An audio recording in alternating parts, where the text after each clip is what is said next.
En el programa de hoy, Episcopado Mexicano pide a autoridades reconocer el fenómeno del desplazamiento interno para crear soluciones. Además, sepa cómo tener una imagen tocada por el manto original de la Virgen de Guadalupe. Y Arquidiócesis en Bolivia restablece celebraciones eucarísticas y suspende misas en línea. Hola amigos, gracias por estar con nosotros terminando otra semana. Soy Eddie Rodríguez Morel. Yo soy Natalie Paredes, es un gusto tenerlos nuevamente en el programa. Iniciamos el programa conectándonos con nuestro corresponsal en México, Diego López Colín, quien nos tiene información sobre los obispos de ese país, quienes exigieron al gobierno reconocer el fenómeno del desplazamiento interno forzado para crear soluciones. Adelante, Diego. Hola amigos, los saludo desde la Ciudad de México para contarles que el Episcopado Mexicano exigió al gobierno reconocer el fenómeno del desplazamiento forzado interno en su más alto nivel, pues consideran que no se cuentan con mecanismos interinstitucionales y normativos para la protección y atención de estas personas que sufren de este fenómeno, a pesar de su tendencia en aumento en el país. En el marco de la 76ª Jornada Mundial del Migrante y del Refugiado, celebrada este 27 de septiembre, la Dimensión Episcopal de Pastoral de Movilidad Humana, a través de su encargado, el obispo de Ciudad Juárez, José Guadalupe Torres Campos, pidió la construcción de un marco de protección legal e institucional que sea capaz de garantizar los derechos humanos de las personas desplazadas internas. Por lo que el episcopado solicitó al Congreso de la Unión que analice y discuta la posible elaboración de una ley general sobre el desplazamiento forzado en la que se plasmen los derechos de personas de víctimas de este fenómeno, los deberes del Estado en esta materia, las acciones de prevención y control que sean necesarias para el combate al mismo, así como las sanciones para quienes incumplan con la ley. Explicaron que este año, en comunión con toda la Iglesia, quisieron poner en relieve esta situación particular y llamar la atención del gobierno para que ponga su mirada en este fenómeno que en México cada día va en crecimiento a causa de la inseguridad y la violencia generada por el crimen organizado a través de la pobreza extrema, el abandono que viven muchas comunidades, especialmente indígenas, y en muchas ocasiones los desastres naturales. Y en otra noticia les comento que ante las falsas noticias de una ocupación por parte de la Guardia Nacional a la Catedral Metropolitana de la Ciudad de México, se exhortó a la población a no caer en estas falsas noticias que solo buscan provocar malestar entre la feligresía y la población. A 15 días del episodio detonado por la falta de comunicación correcta entre las autoridades federales y la Catedral Metropolitana de México, el DIN del Cabildo y el rector del recinto, el padre Ricardo Valenzuela Pérez, comunicó que se ha llegado a un acuerdo entre las autoridades de la Arquidiócesis de México y la Secretaría de Seguridad Ciudadana y el gobierno de la capital para evitar contratiempos durante los diversos operativos que se llevan a cabo. Ante los rumores que se han difundido sobre la Catedral Metropolitana de México, el rector Valenzuela reiteró que en ningún momento se registró ocupación o invasión del ejército o fuerzas armadas al interior del templo católico, como se ha divulgado en redes sociales. El sacerdote también puso en contexto la necesidad de estos cuerpos federales de seguridad al interior del recinto religioso derivada de ciertas protestas y acciones de personas violentas y extremistas acontecidas el 21 de julio del 2002, el 5 de noviembre del 2006 y el 18 y 25 de noviembre del 2017, entre otras fechas. Por lo que agradecieron a las autoridades federales por su labor dentro de las instalaciones del inmueble que es de la nación y patrimonio cultural de la humanidad. Y para finalizar les comento que el colectivo de Mujeres Libres y Soberanas sentenció que no quieren que un grupo de mujeres que han demostrado violencia y profunda intolerancia hablen por todas las mujeres de México y del continente americano cuando se pide la despenalización del aborto. Los grupos que promueven el aborto en Latinoamérica realizaron el pasado 28 de septiembre movimientos en todo el país para pedir la despenalización y legalización del aborto. En la Ciudad de México se llevó a cabo una marcha la cual estuvo manchada nuevamente por los enfrentamientos con los cuerpos policiales, los cuales intentaban contener a los grupos radicales que hacían destrozos en las inmediaciones del centro histórico, lo cual dejó un saldo de 36 policías lesionados por golpes e intoxicación, 13 civiles atendidos y 2 policías trasladadas a recibir atención médica. En este contexto, un colectivo de mujeres de diversos espacios levantaron la voz para externar su inconformidad con el pequeño grupo de mujeres que han demostrado violencia, intolerancia hacia los ideales de otros y reducen todas las problemáticas de la mujer de la región al tema del aborto. El movimiento No Hablen por Todas busca reivindicar el verdadero feminismo exigiendo atención a las verdaderas necesidades como lo son el acceso a la salud, la seguridad, la reducción de la mortalidad materna, erradicar los feminicidios, acceso a la información, tener opciones reales de vida, Estado de Derecho, pero de manera congruente sin atentar contra la vida de los otros seres humanos, evitando a toda costa la violencia que las mujeres de por sí sufren día a día. Amigos, esta es toda la información que tengo desde Ciudad de México. Les mando a todos un fuerte abrazo hasta el estudio. Reportó para EWTN Noticias Diego López. Gracias, Diego, por la información. Por otro lado, el Instituto Superior de Estudios Guadalupanos están ofreciendo imágenes tocadas por el manto original de la Virgen. Veamos cómo obtener una. El Instituto Superior de Estudios Guadalupanos, ISEG, está ofreciendo a los devotos de la Virgen de Guadalupe una serie de imágenes tocadas por el manto original de Santa María, aparecida milagrosamente en 1531 y que hoy se conserva en su basílica en Ciudad de México. Se trata de unas piezas de 70 centímetros de alto por 46 centímetros de ancho y de 35 centímetros de alto por 22.5 centímetros de ancho, cuyo donativo es de $5 y $3 respectivamente por cada una. Las imágenes están disponibles junto a otros trabajos y publicaciones a través del sitio web del Instituto Superior de Estudios Guadalupanos. Por otro lado, en diálogo con Así Prensa, el padre Eduardo Chávez, director de la institución y postulador de la causa de canonización de San Juan Diego, destacó que este esfuerzo es muy importante para que la gente tenga una imagen tocada por la Virgen de Guadalupe y en ese sentido recordó que los donativos recolectados ayudan al trabajo de estudio y difusión del acontecimiento guadalupano que realizan. Además, destacó que el Centro de Estudios realiza diplomados tanto presenciales como en línea sobre la Virgen de Guadalupe y ha publicado también diferentes libros sobre esta devoción. Finalmente, el padre Chávez resaltó que desde el instituto tratan de dar a la gente más conocimiento de la Virgen de Guadalupe para que lo vivan mejor.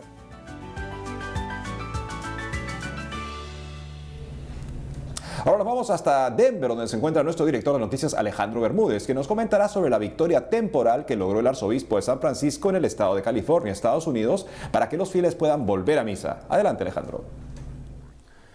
¿Qué tal, amigos de EWTN Noticias? Es un gusto estar nuevamente con ustedes. Soy Alejandro Bermúdez. Como habrán visto en las distintas noticias y en el noticiero, además de las noticias que hemos publicado en Así Prensa, el arzobispo de San Francisco, Monseñor Salvatore Cordileone, que se ha convertido en la gran figura que combate en la ciudad de San Francisco por el derecho a volver a misa, ha celebrado una victoria temporal. Y es importante seguir su caso porque su caso es muy similar al que sucede en muchas de nuestras partes, donde encontramos autoridades políticas que son completamente necias respecto al hecho de que asistir a misa para el católico es una actividad esencial, tanto o más como el ir a recibir atención médica o el ir a recuperar o adquirir alimentos para la familia. El arzobispo de San Francisco finalmente logró que la ciudad, que era la más contumaz y que permitía una sola persona al interior de un templo y 12 personas al exterior en una misa de campo abierto, a pesar no había ninguna regulación para protestas, no había ninguna regulación similar para otras instituciones, especialmente las comerciales, ¿no? Entonces, nosotros nos hemos encontrado con esta situación y Salvatore Cordileone finalmente logró que la alcaldesa de San Francisco cambiara de opinión y permitiera ahora lo que permite el Estado de California. El Estado de California para los eventos religiosos permite el 25% de capacidad de un local cerrado, digamos de una iglesia, o hasta 100 personas. Y esta limitación del "o" es absolutamente ridícula. Les pongo un caso. La Catedral de San Francisco tiene capacidad para 2.500 personas. Las tiendas comerciales pueden recibir hasta el 50% de personas para las que tienen capacidad.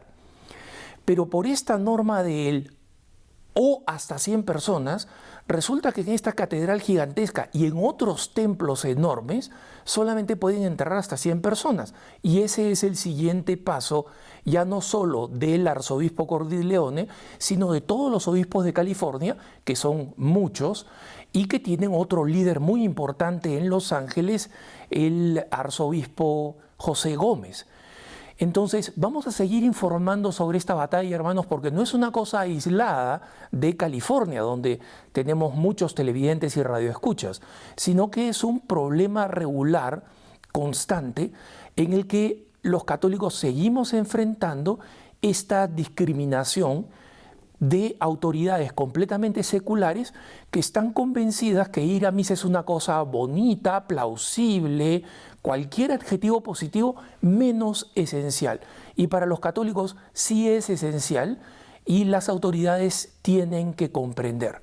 Y cualquier forma, como la que ha utilizado el arzobispo Cordileone, de organizarnos para hacer saber esto a nuestras autoridades, sean eclesiales, sean políticas, es muy importante.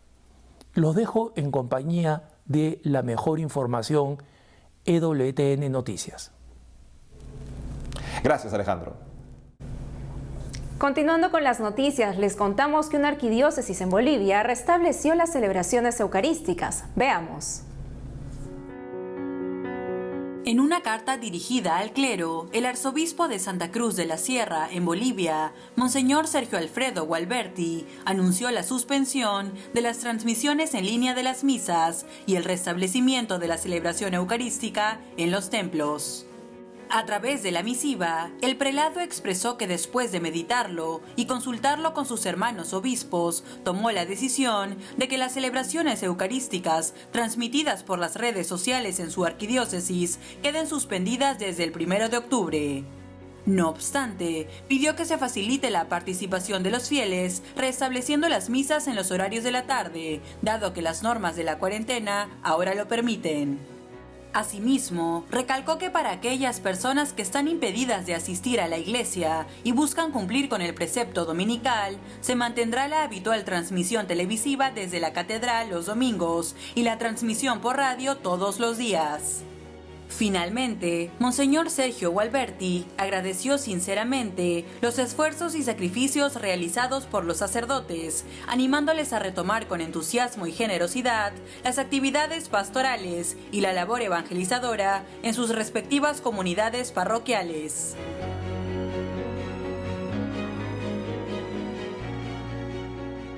Amigos, tenemos que hacer una pausa, pero al volver, los Pro Vida en Ecuador celebran veto del presidente a polémico Código de Salud. Además, conoceremos los detalles de la reunión que sostuvo Mike Pompeo con el cardenal Pietro Parolin en el Vaticano.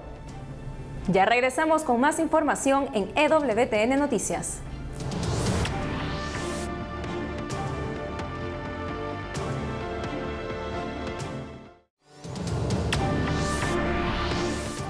Finalmente, hace unos días, el presidente de Ecuador, Lenín Moreno, vetó el polémico Código Orgánico de Salud que fue aprobado por la Asamblea Nacional y que habría abierto las puertas al aborto, los vientres de alquiler y la enseñanza de ideología de género a menores. Para darnos más detalles al respecto, estamos conectados con Geraldine Weber, activista pro vida y miembro de Matrimonios al Rescate. Geraldine, bienvenida a EWTN Noticias.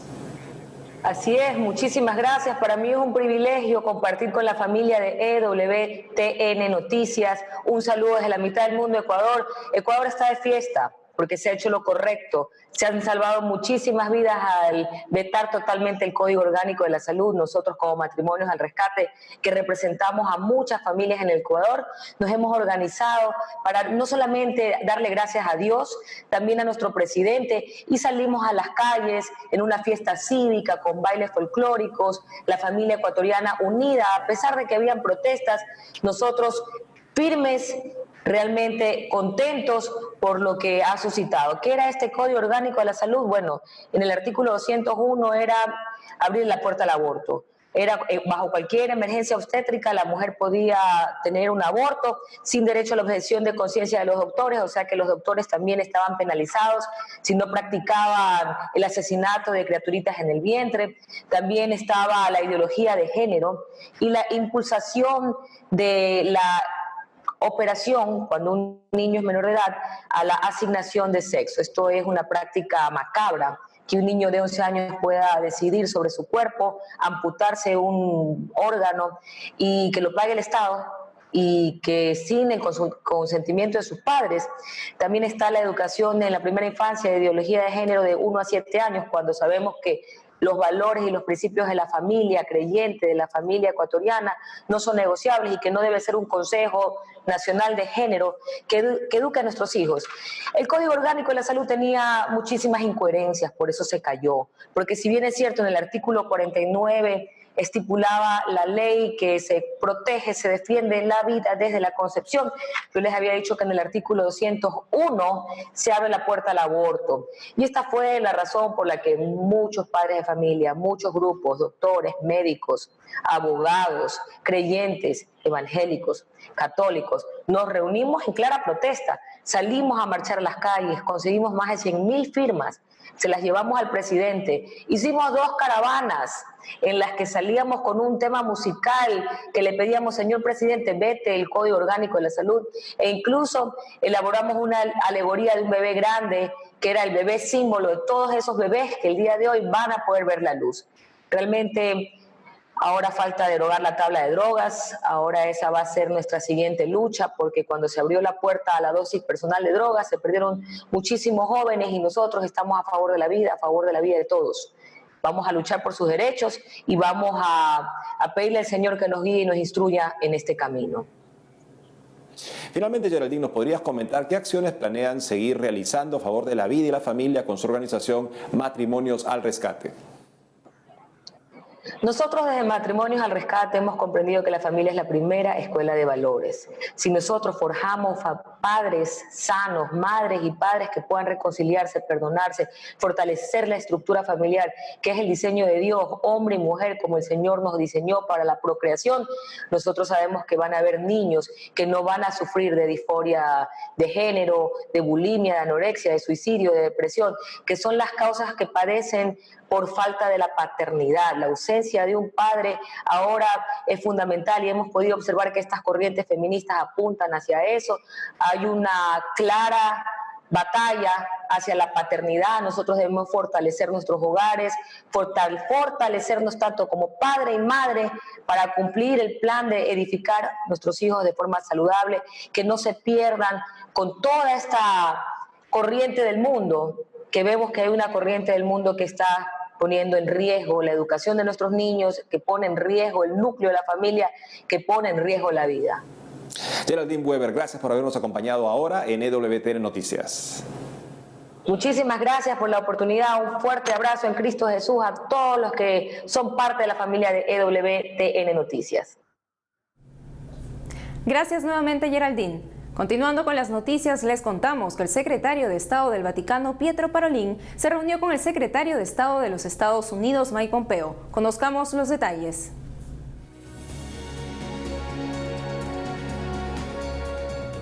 Hace unos días, el secretario de Estado de los Estados Unidos, Mike Pompeo, visitó la Secretaría de Estado del Vaticano y conversó sobre su posición ante la República Popular China. En ese contexto, Mike Pompeo se reunió durante 45 minutos con el secretario de Estado del Vaticano, Cardenal Pietro Parolin, y con el secretario para las Relaciones con los Estados, Monseñor Richard Gallagher.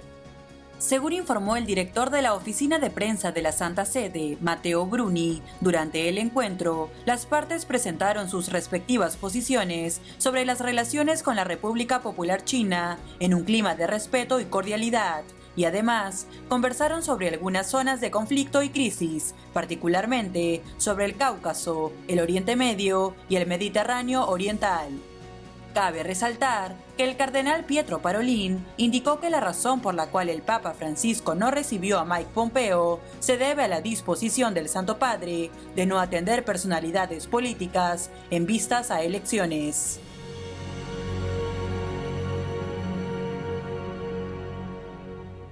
Qué importante es esta reunión que ha sostenido el secretario de Estado del Vaticano, Pietro Parolin, con el secretario de Estado de Estados Unidos, Mike Pompeo, para discutir un poco la posición sobre la República Popular China. Sabemos, Eddie, que el Papa Francisco no ha intervenido en esta reunión de una manera prudente, ahora que Estados Unidos se encuentra en medio de elecciones políticas. Esa es la razón que ha dado la Santa Sede, pero también pongámonos en el contexto de esta reunión. Se ha dado en el marco de un congreso, una conferencia organizada por la Embajada de los Estados Unidos Unidos ante la Santa Sede con el título Defendiendo y promoviendo la libertad religiosa a través de la diplomacia.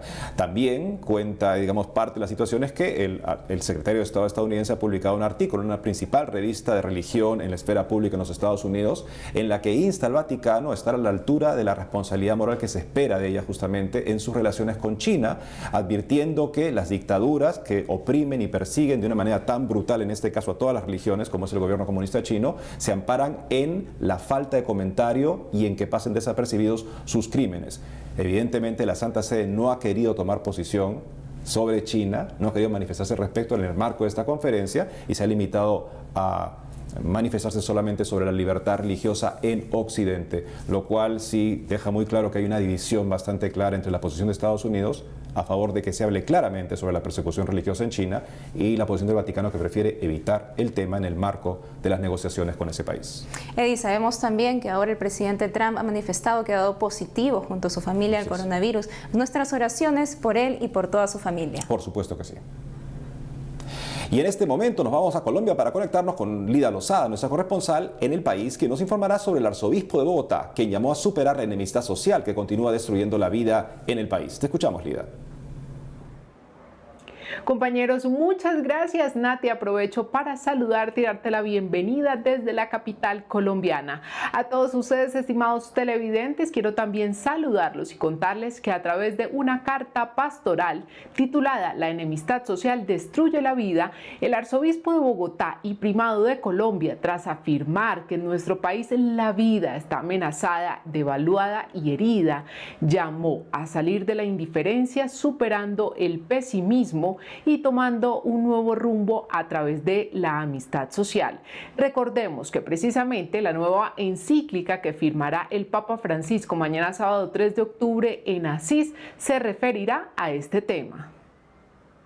La enemistad social tiene una raíz profunda en el separarnos como hermanos.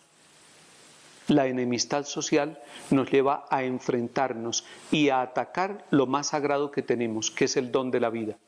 Y quiero tomar para nuestra reflexión este texto del libro del Génesis, capítulo 4. El Señor dijo a Caín: ¿dónde está Abel, tu hermano?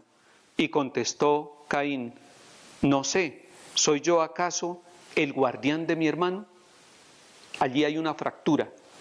Allí hay una ruptura de la fraternidad, y cuando se rompe la fraternidad y la amistad social, está en juego la vida. Caín le quitó la vida a Abel por enemistad social, y esto se sigue replicando en nuestros ambientes. Por eso debemos ser misioneros de la amistad social, para que el diálogo nos lleve a la reconciliación, a la paz y al respeto de la vida.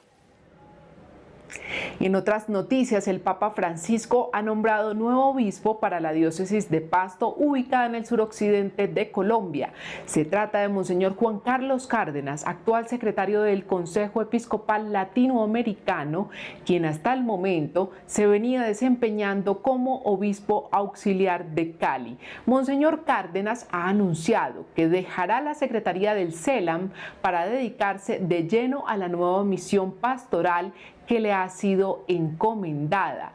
Recién oficializada la noticia de su nombramiento el día de ayer, 1 de octubre, en rueda de prensa virtual, el prelado se ha referido a la compleja realidad que tiene su diócesis afectada por graves fenómenos como el del narcotráfico y la violencia, y ha dicho que aunque será una voz que invite a superar la polarización, estará siempre del lado de la injusticia y de la verdad. Pues creo que también tenemos que ser una voz que invita al respeto, invita a ser escuchada, pero ser escuchada con argumentos que nos puedan mover a la reflexión, y desde la reflexión también tratar de encontrar caminos. Tenemos que superar este círculo vicioso en el que muchos sectores han quedado atrapados, que parece que el país no estuviera dividido, sino no pudiéramos ver sino blanco y negro, como si nuestro país no fuera este precioso tapete multicolor en el que todos tendríamos que tener espacio, en el que no todos tenemos que tener un lugar y cada voz tiene que ser validada desde su experiencia. Entonces, pues ciertamente puede haber temor, pero también sabemos que los pastores somos enviados por Dios, y el profeta es aquel que tiene que ser fiel al mensaje que se le confía, aunque sepa que a veces eso implica que no será bien recibida o que incluso no pueda llegar a ser popular. Pero no somos pastores para tener popularidad, sino para servir al Señor y para estar especialmente del lado de los que más sufren. Muy bien, amigos, esto es todo por ahora desde Colombia. Gracias por estar atentos. Seguiremos trabajando para compartirles más información. Gracias, Lida. Amigos, esto ha sido todo por hoy. Gracias por habernos acompañado en un programa más en EWTN Noticias. No dejen de seguirnos en las redes sociales y de lunes a viernes a las 12 del mediodía, hora de Miami, por Radio Católica Mundial en Más que Noticias. Hasta pronto.